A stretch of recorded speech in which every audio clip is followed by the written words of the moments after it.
mais uma palestra do ciclo Histórias de Campinas 250 anos. Nós queremos dar as boas-vindas a todos os que vieram aqui hoje, seja do Instituto Histórico e Geográfico Genealógico, como também amigos do Centro de Ciências, Letras e Artes. Eu vou chamar aqui o presidente do Instituto para que ele abra oficialmente então, os trabalhos de hoje. Muito obrigado.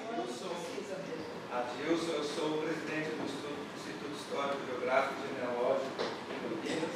Histórico, Geográfico e Genealógico. Estamos cumpridos para congregar todos lá nessa área. A convite do Alcides da Costa, nós fizemos ao longo desse ano, de 2024, o ciclo Histórias de Campinas, 250 anos, em comemoração, obviamente, do aniversário da cidade. Então, a proposta do Alcides, nós congregamos e conseguimos fazer, esse é o 7º encontro que nós temos ao longo do ano. Fizemos um por mês, tirando alguns meses que havia outras programações, sobre o próprio aniversário da cidade, o mês que acabou e tudo mais. E nós estamos aqui então com o Genaro, que vai fazer a apresentação dele, a palestra dele. E conversando com o Alcides agora, nós queremos continuar esse ciclo, talvez com outro nome, alguma outra sugestão, para o ano que vem, para a gente continuar essa parceria. O Instituto ele não possui sede própria, mas lá no cartório registrado, na ata de fundação, consta aqui o endereço do Centro de Ciências e Artes. Então nós voltamos para casa, na verdade, para fazer essas palestras. Então agradeço a presença de vocês e essa parceria que vocês têm nos propiciado. Convido todos a vocês a conhecerem também o que é o Instituto. Nós, como temos sede, a gente tem nosso site, a gente tem algumas programações, algumas publicações e, na verdade, alguma agitação, senhor Aldir, que a gente tenta tentar contribuir para a preservação do nosso patrimônio. Tá? Muito obrigado. Boa noite a todos. Meu nome é Genaro Campo Escritori, sou administrador de empresa, um amante da história que se dedicou nos últimos 10 anos à pesquisa histórica e a escrever principalmente sobre a cidade de Campinas. Eu fui convidado pelo Instituto Histórico, Geográfico e Genealógico de Campinas e pelo CCLA, Centro de Ciências, Letras e Artes, que eu honradamente faço parte do Conselho de Administração, do Conselho Fiscal, e fico feliz de poder estar aqui fechando esse ciclo de palestra e principalmente por estar falando sobre a cidade que tanto me recebeu de uma forma incrível, porque eu não sou campineiro, sou bauruense, mas de Campinas de coração, porque eu estou aqui desde os meus 15 anos de idade. E falar de Campinas desde o seu nascimento é um privilégio enorme, porque tem muita história. E a gente tem que voltar no tempo, A gente tem que voltar a 1570, que é o princípio das entradas e das bandeiras, quando uma lei portuguesa define que os capitães mores, os capitães de ordenança podem fazer entradas nas colônias. Interessante essa lei, porque para nós, bandeirantes, eram aventureiros. E, na verdade, eles eram muito mais do que isso. Eles estavam organizados nos capitães, nos sargentos mores, nos seus tenentes. Enfim, existia uma guarda real que seguia padrões e que seguia leis. E esses bandeirantes vinham penetrando no território paulista, no território brasileiro, mas não apenas só para extrativismo, só para ganhar ouro, como às vezes nós fomos ensinados, Eles buscavam ouro, diamantes, pedras preciosas. Sim, o interesse econômico estava por trás, mas na verdade eles tinham o seu ideal, e o ideal era de conquistar o terreno. As primeiras observações dos bandeirantes foram feitas através dos rios, e nos rios eles só viam as margens, eles viam os selvagens, tinham poucos conhecimentos adentro. As expedições, por exemplo, como de Langsdorff e como outras expedições, foram fantásticas no descobrimento de novas espécies, de nova flora, nova fauna. Enfim, o que havia entre São Paulo e o interior do estado de São Paulo praticamente não era nada. Era floresta enorme de Mato Grosso, de mato forte, e que se fazia vamos dizer assim, picadas para poder penetrar nesse território. Território inóspito. Alguém me disse uma vez que o pior dos animais que existem nas florestas são os pernilongos, são os insetos, as formigas, porque em qualquer local que você esteja, você está sendo vamos dizer assim, sendo castigado, né, por ser um invasor. O caminho dos Goiáses era uma picada que, com o tempo, aquilo você abria o caminho e, de repente, ele fechava de novo, a chuva, o vento. Não era uma coisa fácil. Desde 1655, esses bandeirantes empreendiam expedições pelos rios, florestas e florestas. A expedição de Anhanguera é uma das expedições que a gente tem registro. Foi feita em 3 de julho de 1722. Organizadamente, você tinha padres, você tinha índios selvagens, você tinha uma série de pessoas que estavam juntos para penetrar no interior do Estado. Eu estou falando do Estado porque não existia, né? Mas do território, vamos dizer assim. Essa expedição era liderada por Bartolomeu Bueno da Silva. Vocês já conhecem a história da Anhanguera, do porquê do nome e tudo mais. Eu vou passar porque o assunto é tão grande, vocês verão que é muita coisa para se dizer, né? E um relato que eu acho importante dessa expedição é de José Peixoto da Silva Braga, que fez ao padre Monsenhor Diego Soares. Os padres recebiam os relatos dos bandeirantes e eles tinham além de receber o relato, eles transcreviam esses relatos. Muitos desses relatos eram para poder administrar o processo vamos dizer assim, de conhecimento do território. E a Igreja Católica detinha com ela um poder, o poder religioso era muito forte. E ele diz o seguinte: passado o rio Tietê, nós fomos pousar nesse dia junto ao mato de Jundiaí, 4 léguas distante da cidade de São Paulo. Na manhã seguinte, entramos no mato e gastamos 4 dias. Ora, entrou no mato, eram 30 quilômetros. Imaginem vocês, 4 léguas, 24 quilômetros mais ou menos, 30 quilômetros até a nossa região aqui. Cerca de 50 quilômetros, eles gastaram cerca de 4 dias. Muito tempo. Imaginem o que eles enfrentaram de Mato Grosso.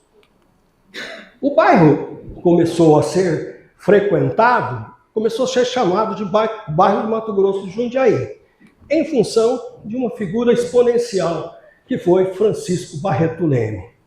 Francisco Barreto Leme, por volta de 1745, saiu de Caçapava Grande e Caçapava Velha e veio morar em Taubaté. Em Taubaté, ele registrou os filhos, mas ele era um homem muito inteligente, além do que, ele falou: eu não posso deixar isso aí ativo. Ele trazia víveres de Taubaté e frequentava o caminho dos Goiáses, a picada que foi aberta, que ia até as Minas Gerais e ao estado de Goiás. E ao frequentar esse caminho, ele começou a perceber que era uma região muito linda e começa a ficar apaixonado por essa região. É uma região cheia de água, uma região cheia de terra fértil, com possibilidades imensas, e eu posso fazer a minha morada. E aqui eu posso, então, ganhar um tempo para poder levar os víveres até Goiás. E ele começa a se fixar na região. Mas ele não vem sozinho.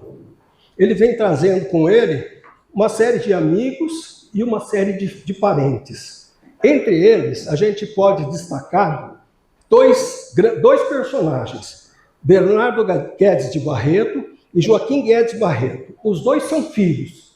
Os filhos vêm casados e também com filhos. São eles quem vão praticamente fundar essa região inóspita que existia entre aonde nós estamos até Mojimirim.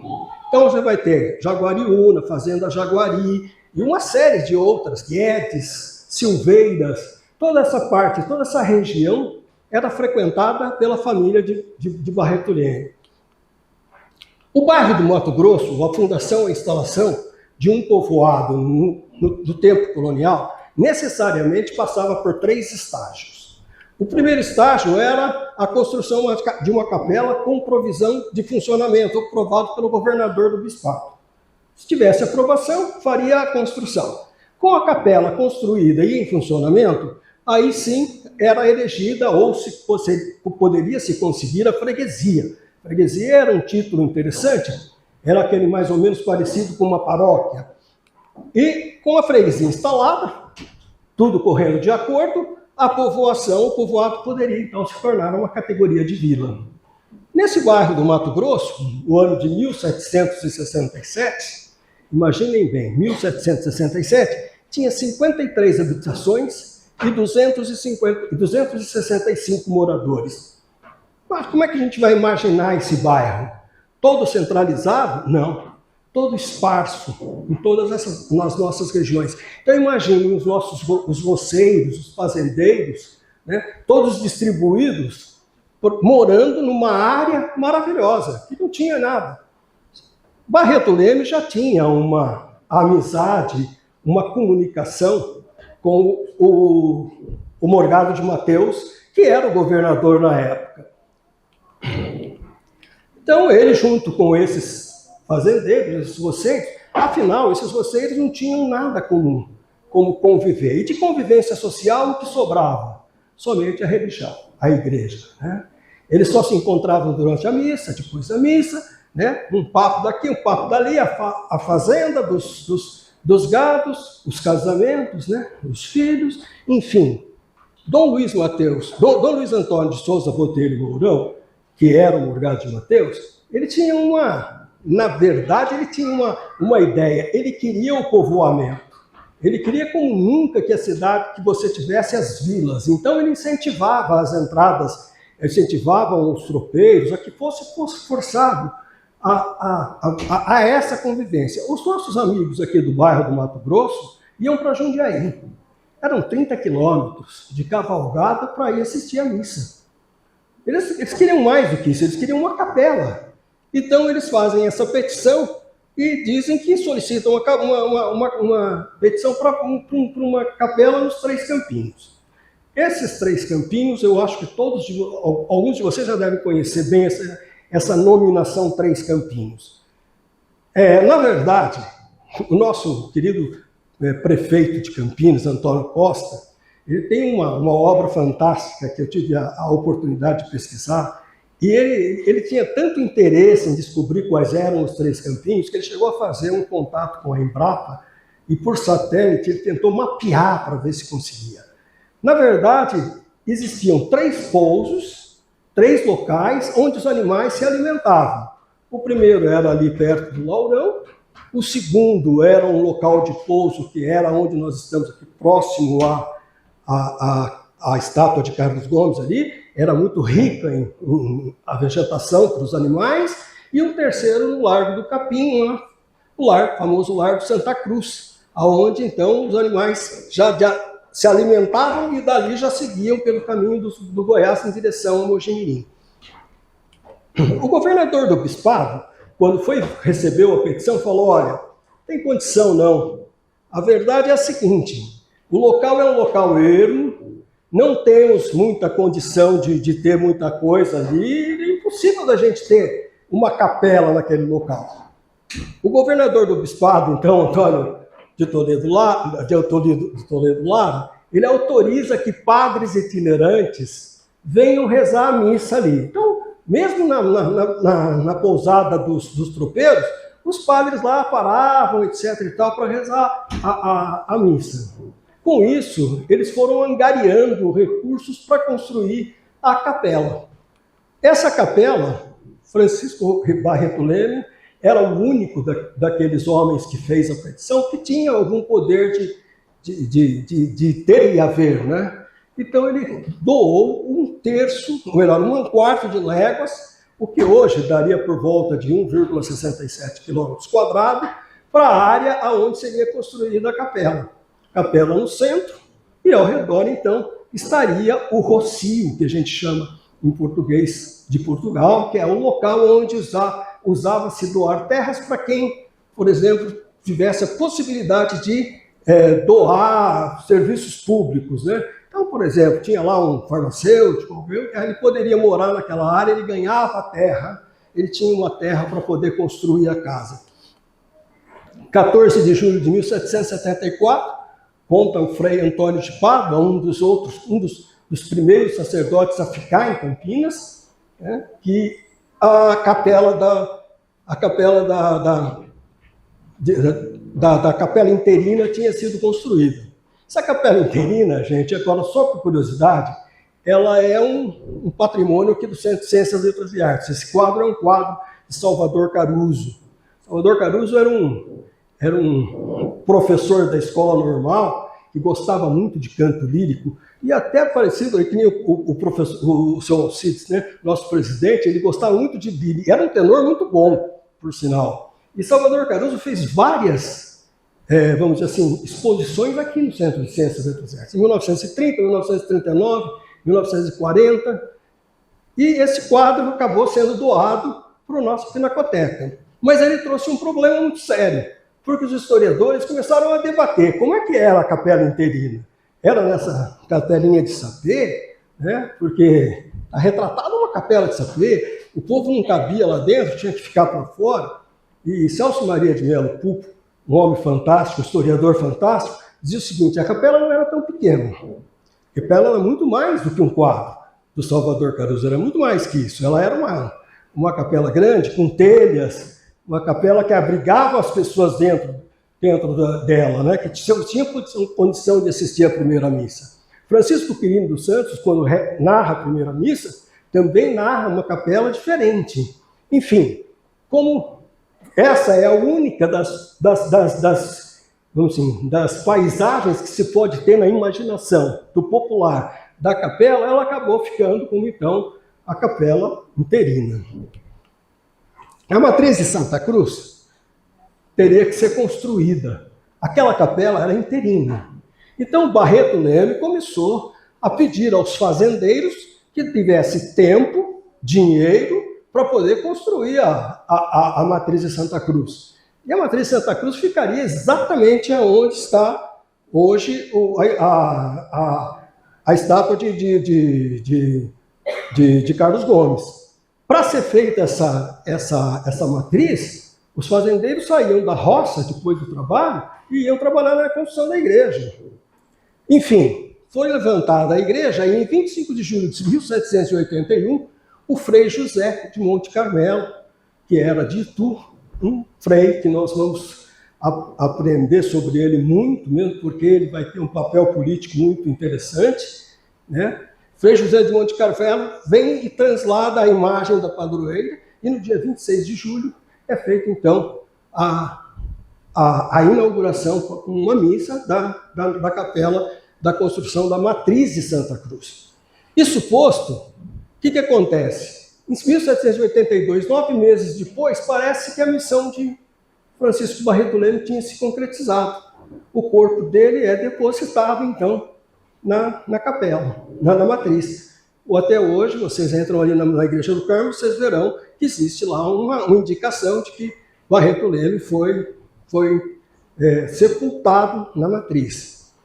Acabou, na verdade, o bairro do Mato Grosso já não existia mais. Ali já existia, então, a freguesia, quando foi instalada a freguesia de Nossa Senhora da Conceição das Campinas do Mato Grosso. O bairro de Jundiaí já deixou de existir. O bairro do Mato Grosso de Jundiaí já não existia mais, mas existia sim a freguesia, a paróquia. Que essa paróquia, os próprios, vamos dizer assim, os próprios homens públicos daquela região iam até Jundiaí prestar seus serviços. Aí chega um momento em que esses homens públicos começam a dizer assim: puxa vida, antes era para a gente poder se socializar nas missas, hoje nós temos que prestar serviço. O que acontece? O padre Joaquim José Gomes, que já está aqui na igreja, na matriz de Santa Cruz, ele entra com uma petição com Antônio Manuel de Melo e Castro Mendonça, com uma assinatura de 47 fazendeiros. 47 fazendeiros pedindo para que seja a freguesia seja levada à vila, né? O que acontece é que 47 moradores era pouco. E o governador do bispado falou: não, eu quero 60 homens bons. quero 60. E demorou, então, para o padre recolher de novo as assinaturas e conseguiu, já com outros habitantes, que a gente gostaria de falar sobre cada um deles, porque existe história para eles fantástica no nosso livro. A gente procura desenvolver um pouco dessas personagens. Foi aprovada em 16 de novembro de 1797. E o nome da vila foi dado São Carlos. Aí a pergunta, por que São Carlos? Era a freguesia de Nossa Senhora da Conceição das Campinas, e agora é São Carlos? Por quê? Será que porque o governador gostava? Ou porque dia 4 de novembro era dia de São Carlos de Borromeu, que era o bispo de Milão? Aí vem as teorias, as hipóteses. Na verdade, Francisco Quirino dos Santos, um dos maiores historiadores nossos, confirma o seguinte: era para atender a Carlota Joaquina, esposa de Dom João VI, que na verdade nem era, ele era simplesmente Duque de Beja, em Portugal. Naquela época, ela simplesmente a esposa tinha 10 anos de idade quando ela casou-se com Dom João VI, e eles, para atender o governador, para fazer vamos dizer assim, uma média, né, se eu posso usar essa palavra, com a corte portuguesa, homenageou uma das principais paróquias, né, com o nome da Vila de São Carlos, para prender. Neta de Carlos III, e ela Carlota Joaquina, e porque tinha um irmão que também se chamava Carlos. Então, a Vila de São Carlos, a monarquia, né, foi homenageada, principalmente a corte portuguesa, que nem aqui perto de nós estava. Porque nós não tínhamos ninguém aqui junto conosco nessa época.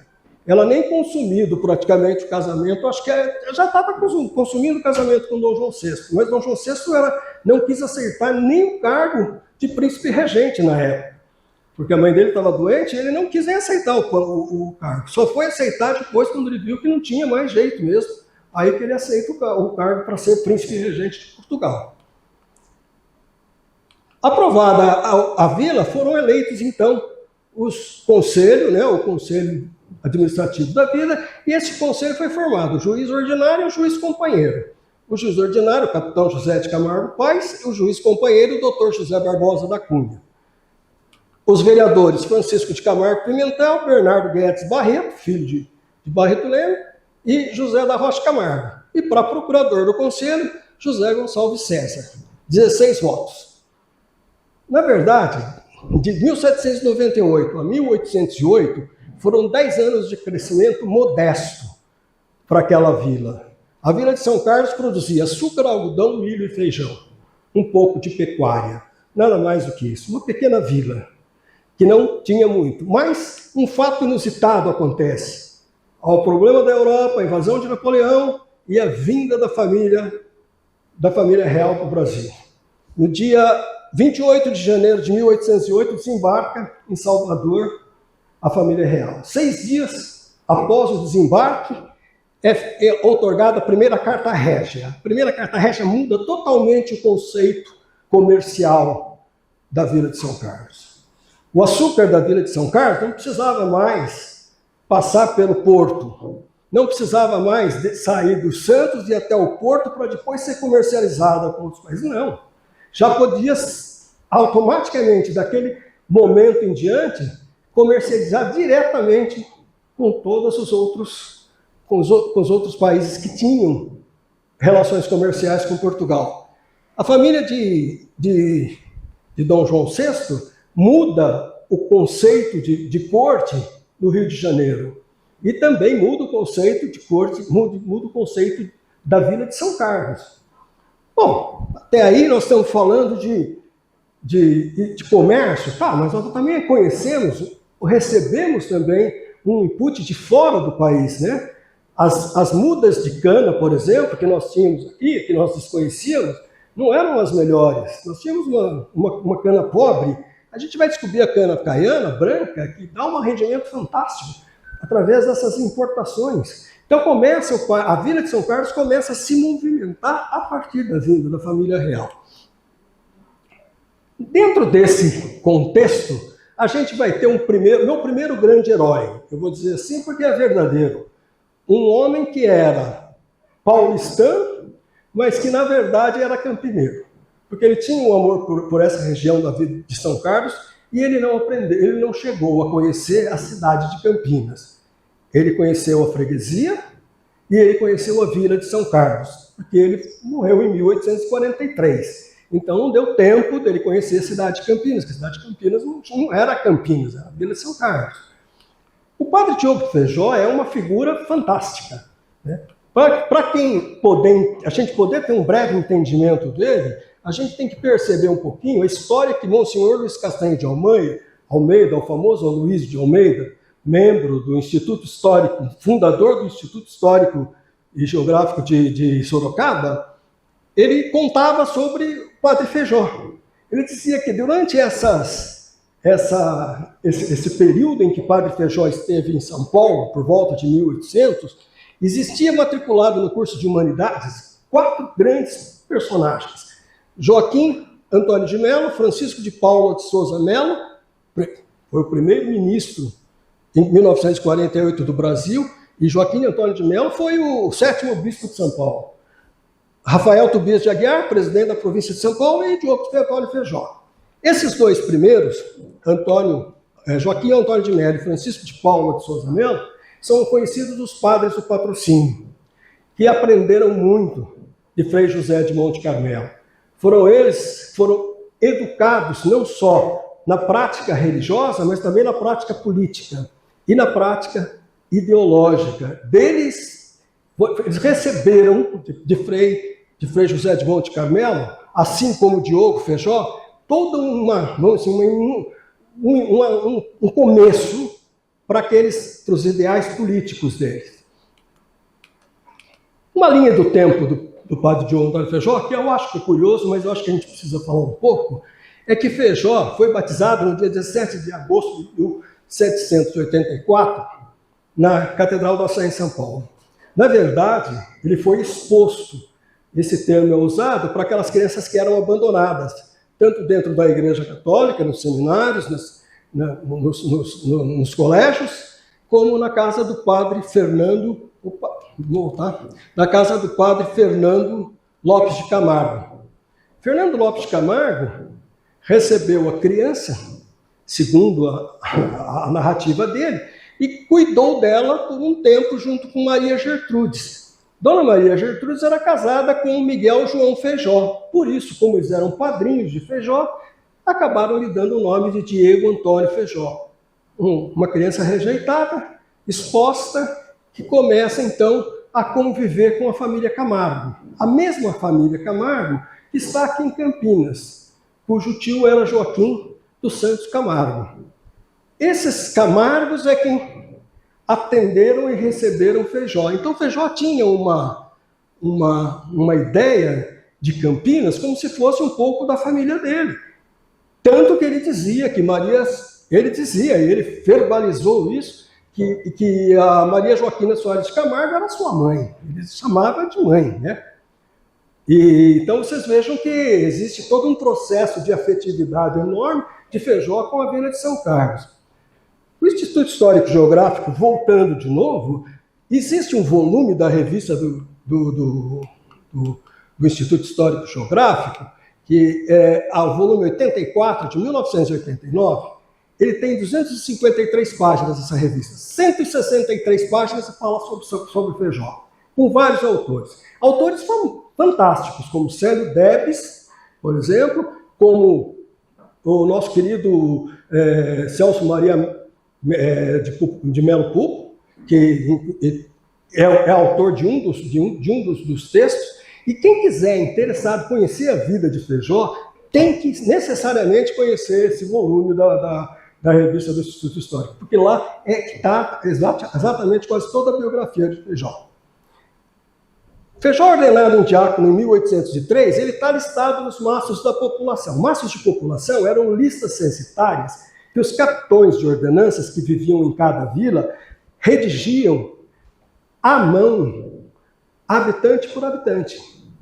O pai, a mãe, os filhos, os escravos eram todos relacionados, e inclusive a parte econômica.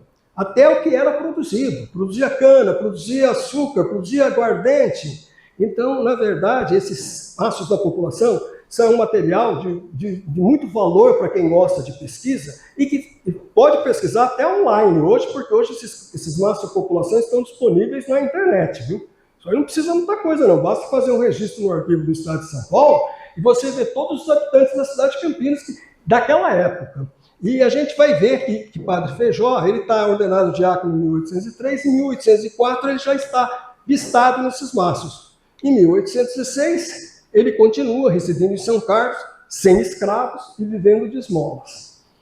A Câmara de São Carlos atesta em 1808 que Diogo Feijó é professor das primeiras letras e gramática latina, aqui.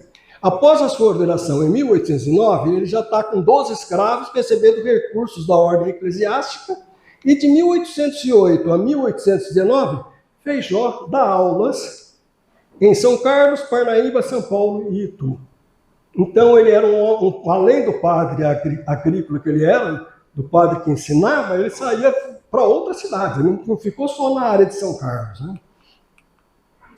E sim, além da parte biológica de Feijó, ele era um padre agricultor. Ele tinha propriedades em Itu, São Carlos e São Paulo.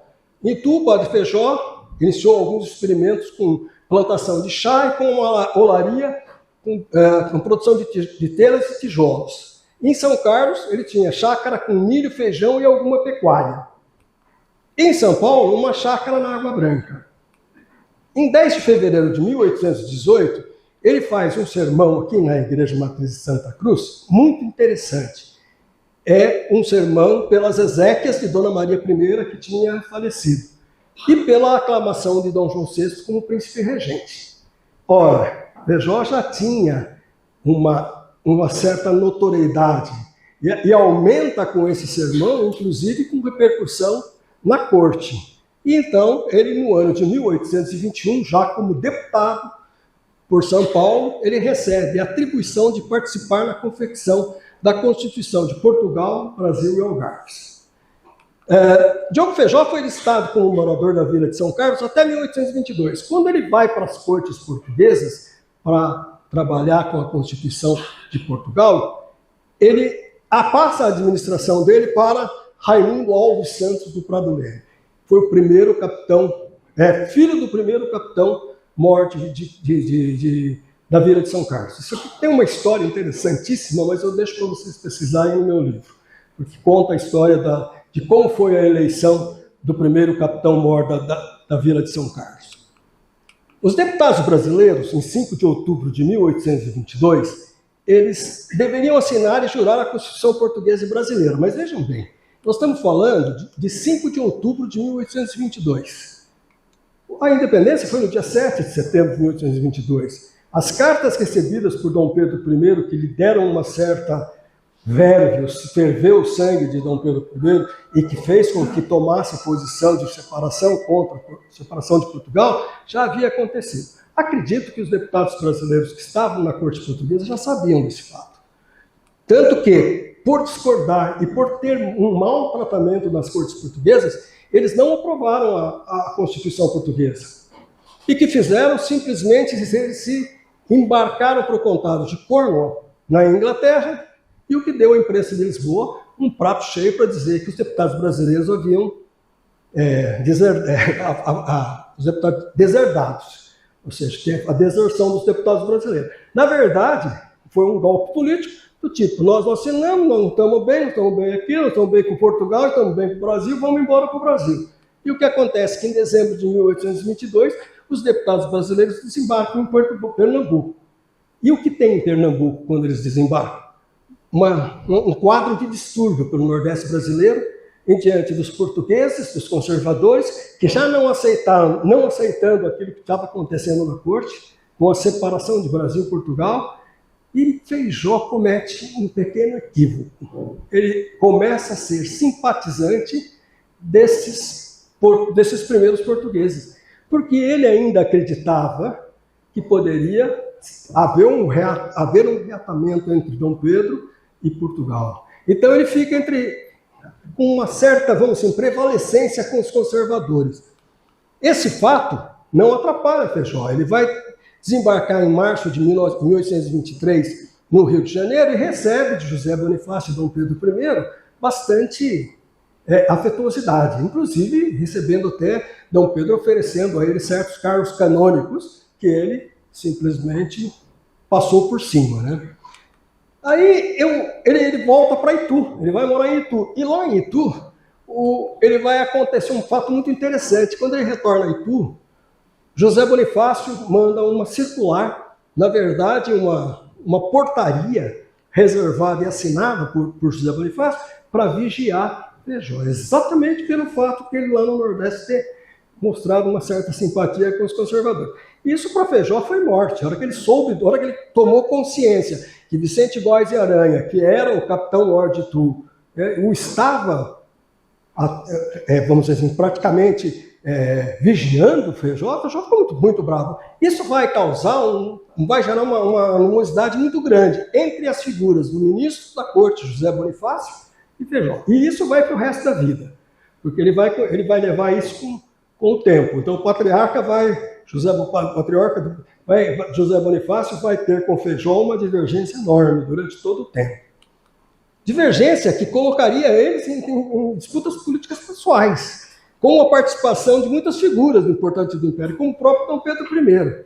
Sem contar que ainda vai haver um outro ponto. A amizade com Rafael Tobias de Aguiar lhe deu um prato mais cheio, né? Quando Tobias de Aguiar se casa com Domitila de Castro, Marquesa de Santos, que era a primeira dama de Dom Pedro I, né? Vamos dizer assim. Então ele já começa por aí, já começa a ser um problema que Feijó tem que administrar o resto da vida. Aí vocês vão dizer assim, mas por que você está colocando o Líbero Badaró nessa história? Porque Feijó estava lá. Quando o Líbero Badaró foi assassinado, Feijó estava lá. E ele é um dos que participou afetivamente da morte, vamos assim, do processo do assassinato de Líbero Badaró. Líbero Badaró era um liberal constitucional que chegou em São Paulo por volta de 1826, com 18 anos de idade. Com seus 18 anos de idade, em 2 anos ele já estava clínica médica e dava aulas gratuitas de matemática. Percebe? Dava aulas gratuitas. Ele já tinha um acesso social com a cidade de São Paulo muito grande. E já tinha, 3 anos depois, fundado o jornal Observador Constitucional.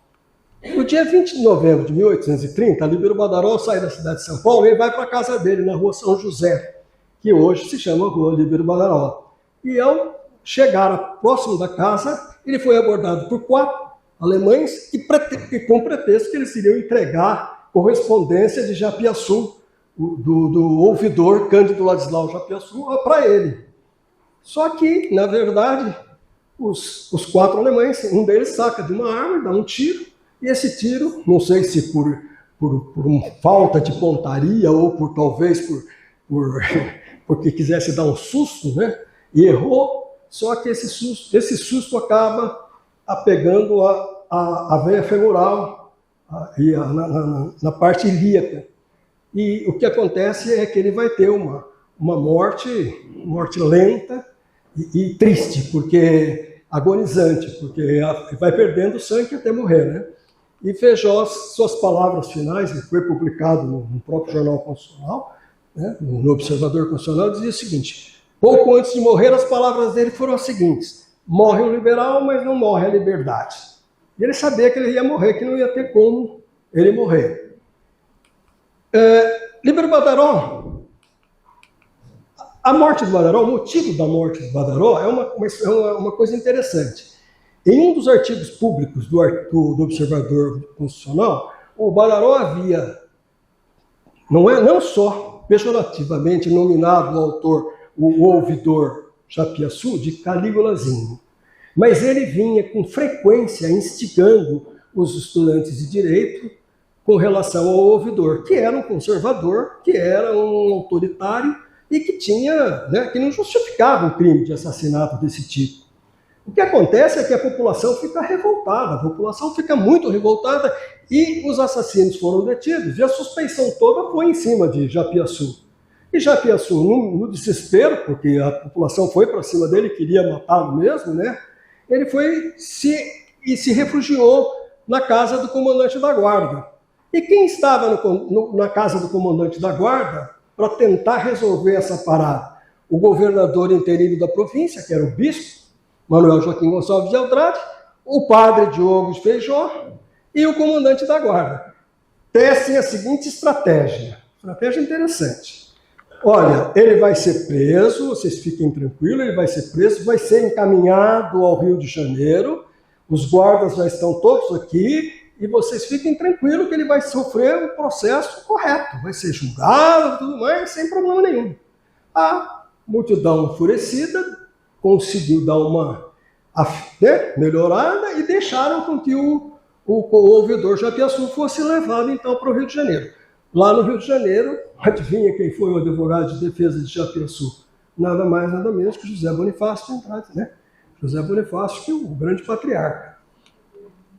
A morte de Badaró vai trazer consequências enormes para Dom Pedro I, além dos distúrbios que já vinham ocorrendo, que eu não vou falar sobre a história do Brasil, da Noite das Garrafadas, etc., porque todo mundo já estudou isso um dia e já viu isso um dia. Mas, na verdade, a própria coroa portuguesa tinha interesse, né, que o imperador voltasse para Portugal. Então era uma tentativa de puxar Dom Pedro I direto para Portugal. Então ele abdica em prol de Dom Pedro II. O 7 de abril é tido como um dia de revolução também, porque era um momento interessante, era um momento em que Dom Pedro estava tão insatisfeito com o povo brasileiro, e o povo brasileiro estava tão insatisfeito com ele, que foi a primeira regência trina provisória, praticamente no dia 16 de junho, de abril, já estava efetiva. Então, em abril, maio, junho, já estava funcionando uma regência. Essa regência, no dia 17, já passa por uma segunda regência trina, permanente, que governou até 1835. E quem estava lá no Ministério da Justiça? Quem era o ministro da Justiça? Diogo Antônio Feijó. Por fim, na eleição para a escolha do regente único, que vai de 1835 até 1837, o padre Feijó, de novo, é o regente, o padre regente da Vila de São Carlos. A Vila de São Carlos, nessa época, era basicamente o quê? Engenhos e cana-de-açúcar. Os primórdios dos engenhos eram o seguinte: os primórdios dos engenhos eram feitos com um tipo de cana muito fraca, que ela era muito fraquinha, ela podia amassar facilmente, você fazia a garapa da cana, só que ela não dava produção. Ela tinha pouca resistência à moagem, mas não tinha produção.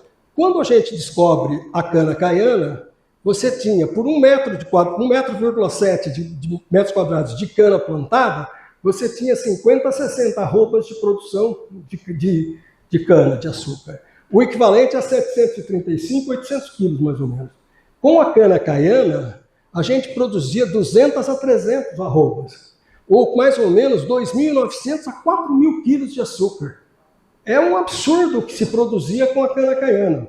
O que acontece? Que a realidade que é bem destrinchada por todos aqueles que escrevem sobre o período dos engenhos de açúcar, é que com alguns escravos, um pedaço de terra fértil e um bom chicote, a produção de muitos fazendeiros da Vila de São Carlos mudaram de vida para melhor, porque eles conseguiam muitos recursos financeiros, conseguiam exportações de quantidades razoáveis de açúcar e de aguardente. Quem pode atestar isso com verdadeira tranquilidade e com bastante firmeza é Luiz d'Alincourt e Saint-Hilaire. Se vocês verem as duas obras deles, que são obras que hoje, até na universidade, são as mais pesquisadas, são as obras primárias mais pesquisadas, são as que mais definem bem esse período dos engenhos, porque os escravos sofriam barbaridade. Eu tenho um desenho do nosso amigo Florencio, vai ficar feliz agora, né? Um desenho da fazenda Cachoeira, é uma das fazendas que teve motivo de canções do nosso querido Carlos Gomes. Ele mostra a quantidade de escravos, por exemplo, fazendo o corte da cana e levando para o engenho, né? E aqui a gente tem também o mesmo desenho do Hércules Florencio. Falar nisso, né? Esses desenhos do Hércules Florencio, eles estão todos no Instituto Moreira Salles, do qual a doutora Clarice até advertiu esses dias, né? Era uma coleção que deveria estar disponível aqui para nós em Campinas e, portanto, está lá no Instituto Moreira Salles. Foi negociado a peso de ouro, né?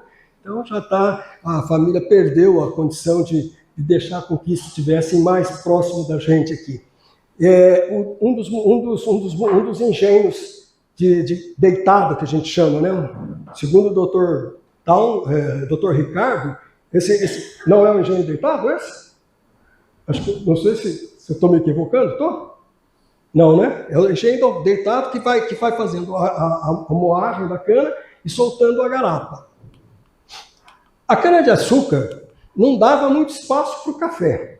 Então a cana-caiana preferia a produção de açúcar. Os próprios fazendeiros da região, eles diziam o seguinte: olha, o café é um material que é muito raro, muito difícil. Então vamos deixar aqui a cana, porque a gente não tem acesso às sementes. Bento Simões, o avô de Francisco Pires dos Santos, dizia o seguinte: quando ele mandava meio quilo de café para a família, ele dizia assim, ó, preciso de pouco, porque o café é escasso por cá.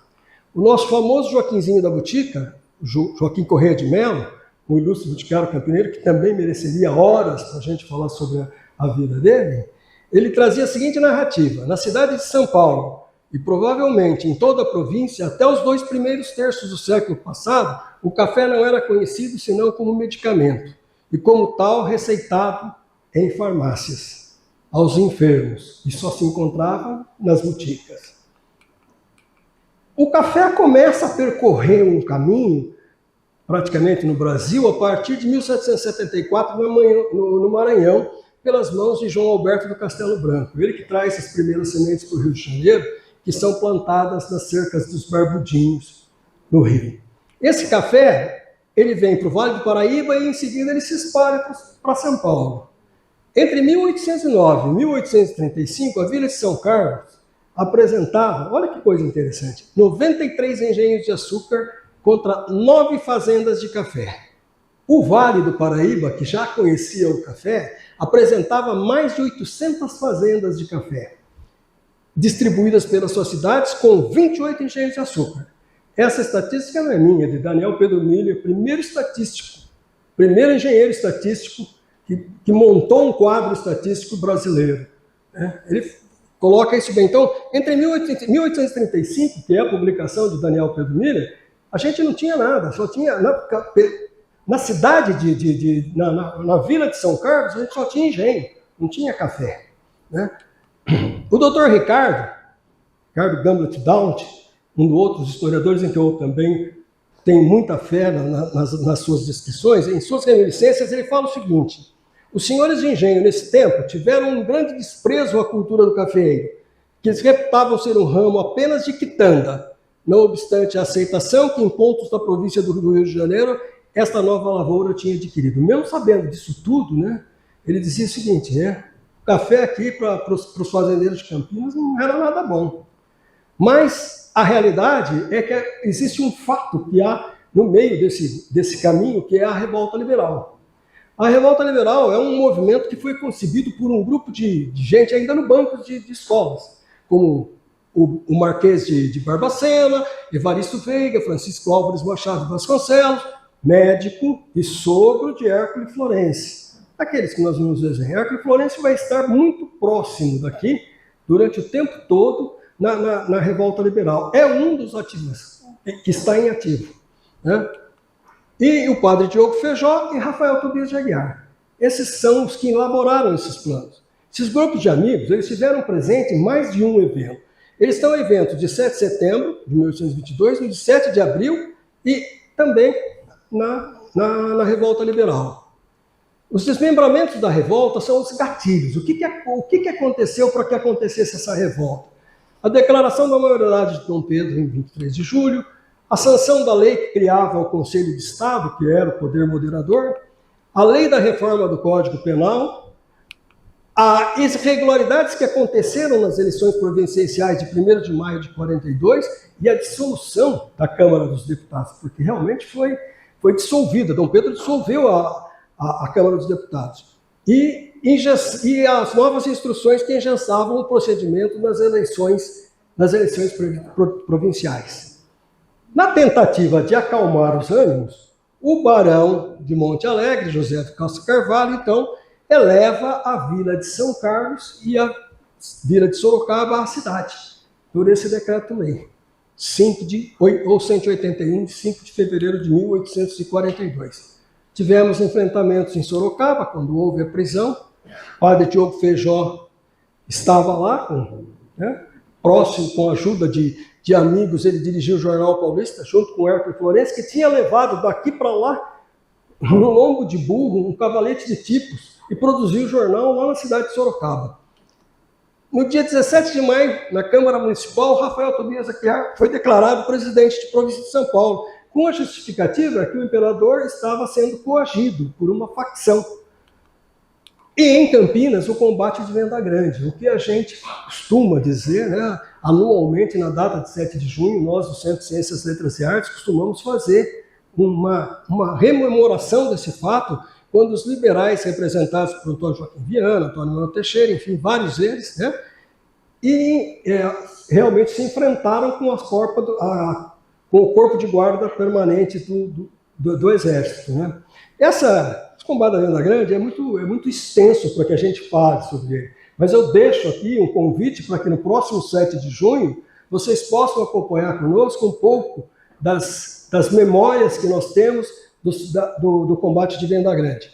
Em Minas Gerais, no município de Santa Luzia, em 14 de agosto de 1842, ficaram centenas de feridos, cerca de 60, mais de 60, 65 guardas do Duque de Caxias e cerca de 50 e poucos dos revoltosos.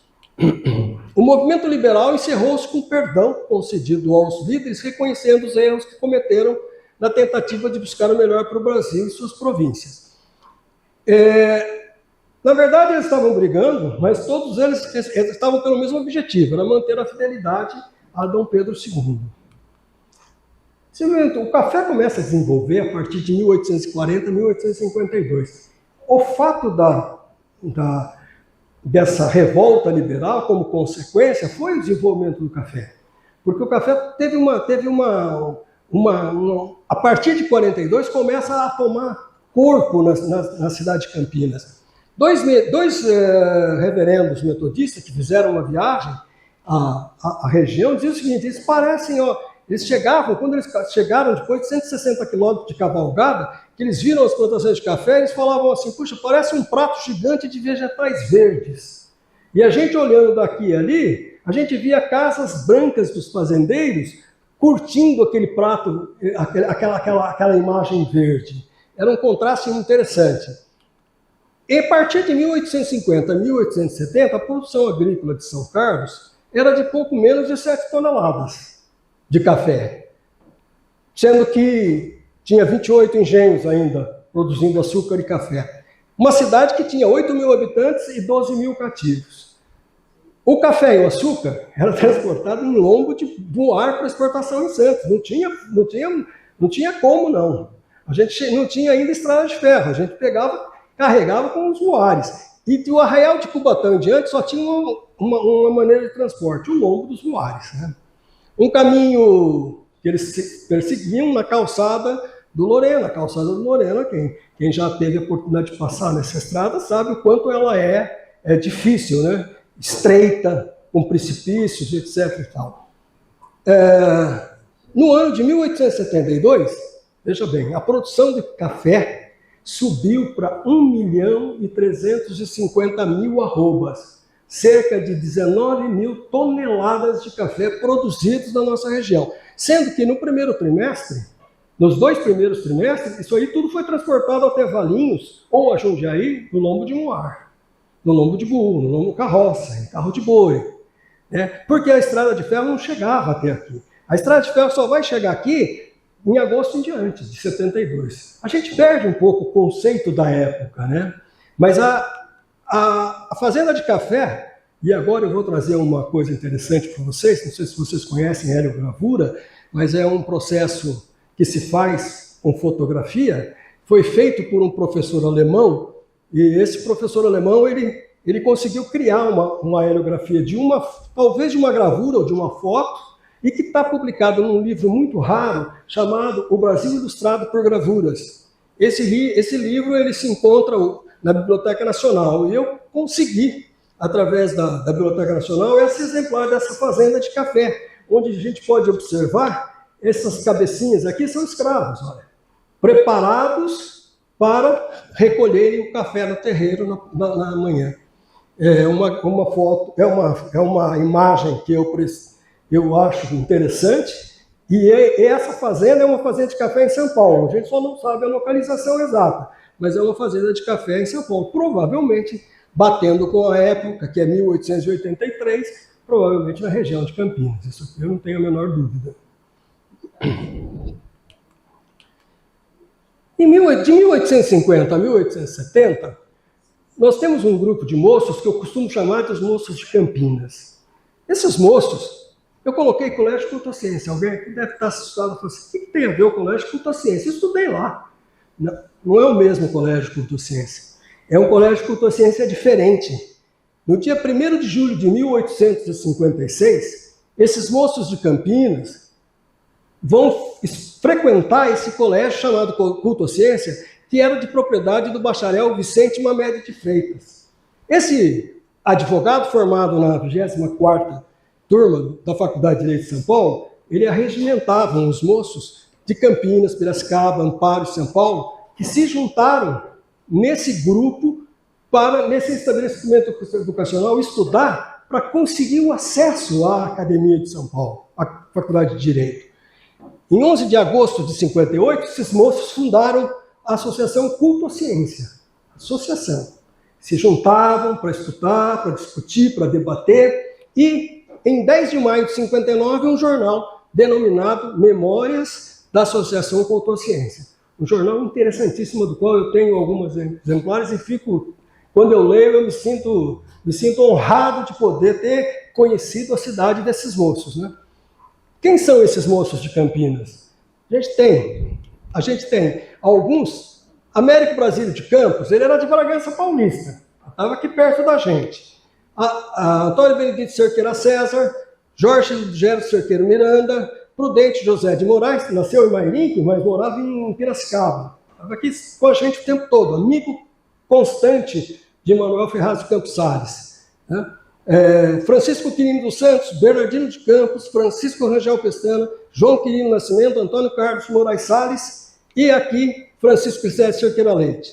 Todos eles completaram a Faculdade de Direito, exceto Francisco Glicério, que em função da morte do pai teve que voltar para Campinas e foi dar aula para os irmãos menores de Prudente de Campos Salles.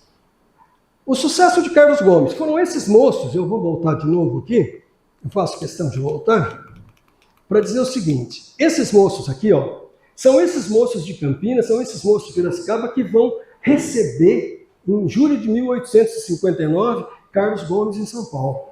E vão providenciar a Carlos Gomes em São Paulo mais do que a estadia, até os concertos em que ele vai se projetar. E vão incentivá-lo para o Rio de Janeiro para que ele vá seguir a carreira junto ao Conservatório Musical. Esses moços de Campinas são os moços de Campinas que deram essa força para Carlos Gomes, para José Pedro Santana Gomes poder também, né, juntamente com o Carlos Gomes, se mostrar como músico, que era um músico interessantíssimo. Os anos de ouro de Campinas estão entre 1850 e 1880. No noite de 19 de março de 1870, depois que Carlos Gomes está na Europa, ele vai estrear no Teatro La Scala a ópera O Guarani. Nós poderíamos ficar falando horas e horas só pelas obras de Carlos Gomes. Mas só dar uma passeada para a gente dizer que do momento que o pano se ergueu, até que aquela plateia olhou aquele cenário e começou a perceber o espetáculo, ela aplaudiu do começo ao fim. foi realmente vamos assim, foi uma exaltação a Carlos Gomes. O Carlos Gomes foi chamado diversas vezes à cena, coberto de aplausos, foi a consagração de um artista e do maestro excepcional, que era o maestro Carlos Gomes. Vítor Emanuel II, o rei da Itália, que era também chamado pai da pátria, condecorou Carlos Gomes com a Ordem da Coroa Férrea. Eu gostaria de falar sobre a Ordem e sobre a Coroa de Ferro. Uma coisa que eu tive a oportunidade de conversar com o meu netinho, num parque da Itália, quando tinha um jardim do Caruto de la Croce de Ferro, né? que eram os caídos da Cruz de Ferro, que é uma história fantástica. Então, a Ordem da Coroa de Ferro é uma ordem muito bonita, mas levaria muito tempo. O sucesso de Carlos de Gomes em Campinas foi muito maior do que o sucesso que ele fez na Itália, porque só o fato de chegar em Campinas, a recepção que ele teve, que o Miltonico de Campinas teve, foi fantástica. Ele foi recebido com uma consideração enorme. Teve gente que foi até Jundiaí, teve gente que foi até Santos, né? Teve gente que foi buscar Carlos Gomes para trazê-lo junto com as cidades e com as pessoas que estavam em volta da estrada esperando Carlos Gomes passar. Então, até Valinhos ele veio sendo carregado em termos de multidão. Na verdade, não existia a Estrada de Ferro. Agora eu vou dar um salto, porque eu quero falar um pouquinho da Estrada de Ferro. Falei de Carlos Gomes, mas eu queria falar um pouco da Estrada de Ferro. Francisco Quirino dos Santos anunciava na primeira página da Gazeta de Campinas, no dia 22 de fevereiro de 1872, que não daria para receber a ferrovia dentro do prazo previsto. Que, infelizmente, um acidente que tinha acontecido no percurso da estrada não iria produzir a estrada. E ele escrevia assim: não se poderia por desejar à disposição dos passageiros o pedaço concluído até a estação de Valinhos. Estamos em uma verdadeira ânsia de tântalo, com abundância ali tão perto, sem uma sede de água que nos sacie. A gente precisa talvez entender o que ele quis dizer com essa ânsia de tântalo. Tântalo, um herói grego que, ao conspirar com os deuses, ao estar no jantar dos deuses e por cometer uma gafe tremenda de ter a língua muito grande, ele acabou cometendo uma infidelidade aos deuses, que o acorrentaram num lago de águas frescas, em que ele nem conseguia.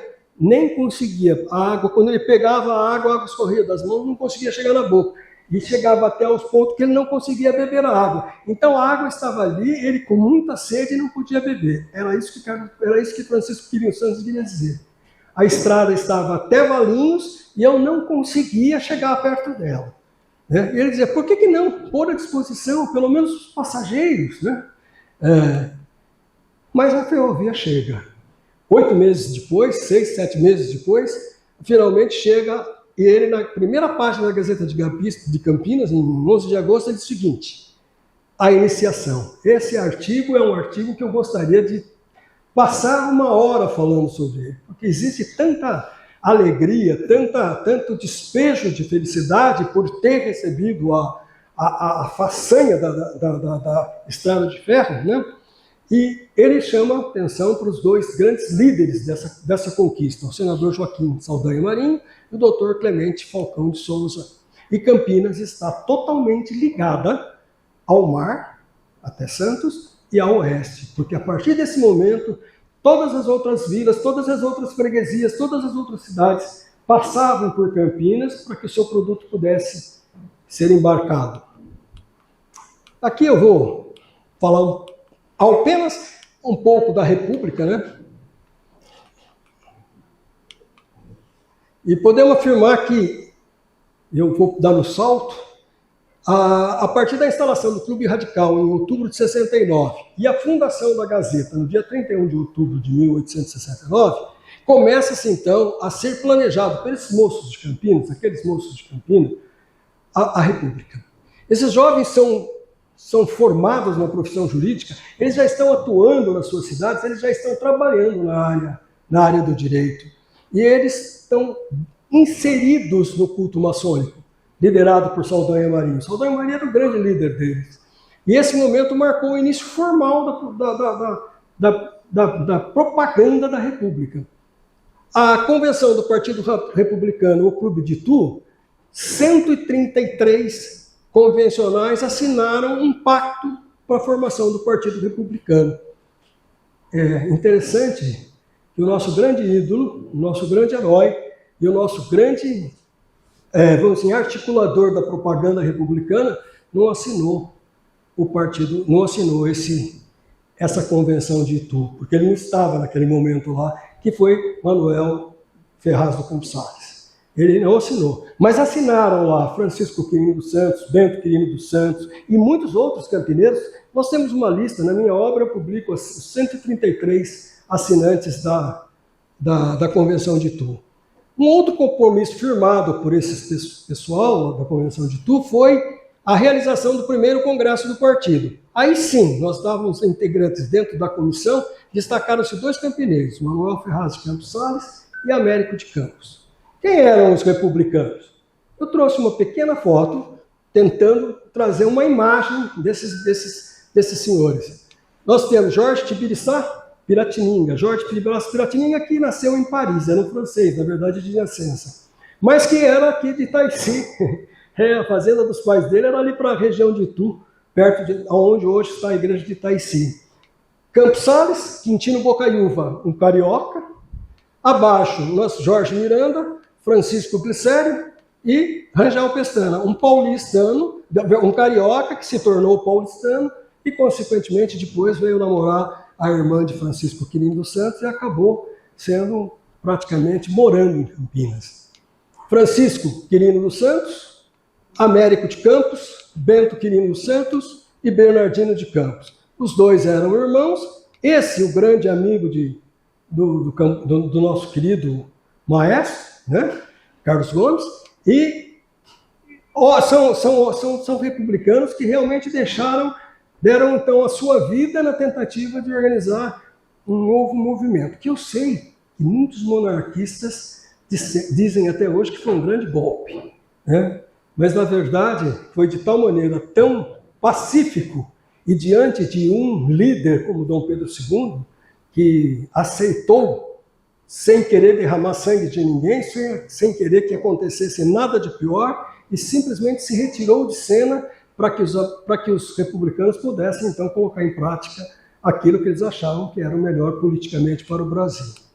A proclamação da República, na cidade de Campinas, em 15 de novembro, eu gosto sempre de trazer a descrição de Leopoldo do Amaral. Leopoldo Augusto do Amaral Gurgel, cronista, jornalista, historiador, funcionário da Câmara. 3 anos desse episódio em Campinas Recordações. Em Campinas Recordações, ele dá um testemunho sobre como foi a proclamação da República. Encontrava-se no largo da Benjamin Constant com o Sacramento, em frente ao estabelecimento do Bento Quirino dos Santos, ele tinha um negócio dele, que era Santos, Irmão e Nogueira. Durante a conversa apareceu alguém com um telegrama, que veio para Bento Quirino. Bento Quirino era o gerente da loja, então trouxe o telegrama para Bento Quirino. E Bento Quirino abriu ali no momento o telegrama e assustadamente ele leu: Marechal Deodoro à frente da tropa proclamou a República. Ninguém esperava. Era alguma coisa que não estava no script, né? E diante dessa surpresa geral e sem nominar ninguém, o Leopoldo Amaral disse que um moço, eu não vou nominar o moço, mas tem muita gente que já deu nome para esse moço. Ele pegou o telegrama e saiu correndo pela praça afora, gritando, né? A República foi proclamada, nós vivemos um novo momento, e saiu feliz e proclamando a República mesmo diante da cidade de Campinas. Bom, República nós tivemos o primeiro presidente, Marechal Deodoro da Fonseca, o segundo, Marechal Floriano Peixoto. Eu não vou ficar discorrendo sobre os assuntos, né? O terceiro presidente, José de Moraes Barros, e o quarto presidente, Manuel Ferraz de Campos Sales, nosso querido, né, Campos Sales, que foi o nosso único campineiro presidente. E a gente tem que levar isso em consideração.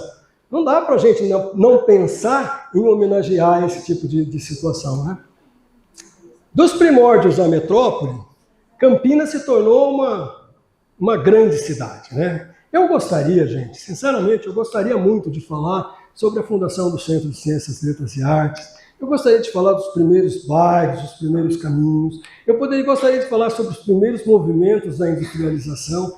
Tudo isso acontecido já no século XX. Né? Ou um pouco dos anos 1950, 60 e 70. Mas o tempo é inimigo. Eu sei que eu já passei do meu horário, mas eu vou deixar como testemunho um pouco do meu trabalho uma poesia pelos meus heróis. Eu gosto muito de Guerra Junqueiro. E ele transmite para mim, né, o momento em que ele sabe que nós só estamos aqui porque alguém nos colocou aqui. Ou seja, só foi pela atitude de outro que hoje eu estou aqui. Né? A começar de nossos pais, a começar de nossa família, a começar dos nossos amigos. E a cultura que eu tenho é gerada em função daqueles que me legaram.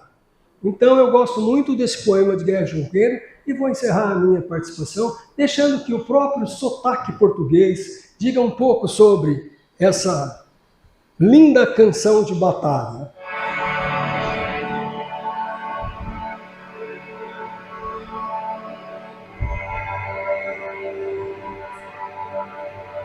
Que durmam muito embora os pálidos amantes que andaram contemplando a lua branca e fria. Levantei-vos, heróis, e despertai gigantes. Já canta pelo azul serena cotovia, e já rasgam a água as terras fumegantes. Entra-nos pelo peito em borbotões joviais este sangue de luz que a madrugada entorna. Poetas, que somos nós, ferreiros de arsenais, é bater com a alma na bigorna as estrofes de bronze, as lanças e os punhais. Acendei a fornalha enorme, a inspiração, dai-lhe lenha, a verdade, a justiça, o direito, e harmonia e pureza, e febre e indignação. E para que a labareda irrompa, abri o peito, e atirai ao braseiro ardente o coração. Há de nos devorar, talvez, o incêndio, embora o poeta é como o sol. O fogo que ele encerra é que me espalha a luz nessa amplidão sonora. Queimemos a nós, iluminando a terra. Somos lava, e a lava é quem produz a aurora. A todos pela oportunidade. Muito obrigado.